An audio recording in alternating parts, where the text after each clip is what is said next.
Hello everyone. Got 3 dirty jokes for you today. So lying on his deathbed, an elderly man made his final request to his wife. Honey, I'm almost out of time and there's something I'd like you to do for me when I'm gone. She nodded her head and said, you can count on me. Anything you ask, I'll make sure it's done. I want you to wed my buddy, Jacob, he said, his voice filled with emotion. Astonished, his wife replied, Jacob. But I thought you couldn't stand him. He smiled, looked her straight in the eyes, and answered, that's precisely why.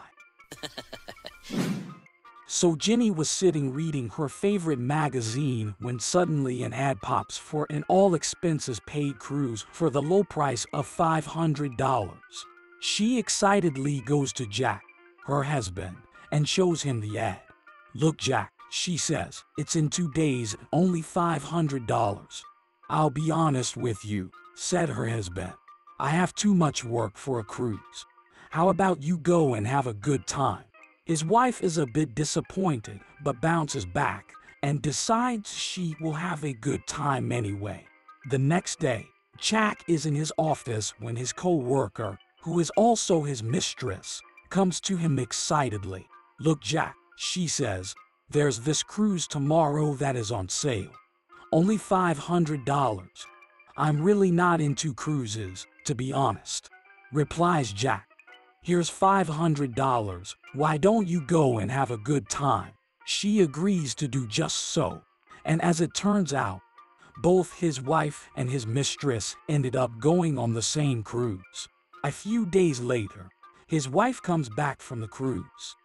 As she tells him how much fun she had, she shows him photos she took. While looking them over, Jack notices that his lover Brenda is in some of the photos in the background. He points to her and asks his wife, who's she? His wife replied, I call her the cruise slut because she slept with half of the men there. The next day, Jack goes to the office and gets the same excited story accompanied by photos from his mistress Brenda. Once again, he sees a familiar face in some of the photos his wife. He then points to his wife and asks Brenda, who is she? Oh, her, says Brenda, she's such a nice woman. With all the men on board, she never left her husband's side for a second.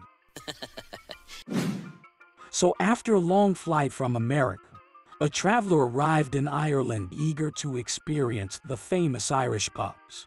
He had heard so much about the Irish love for stout and was excited to see if the rumors were true.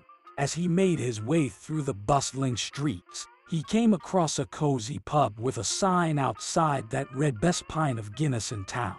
The American couldn't resist and made his way inside. The bar was packed with locals, all chatting and laughing over pints of beer. The traveler took a deep breath, savoring the smell of roasted barley and hops. He walked straight up to the bar, feeling confident and adventurous. It was then that he decided to make a bet.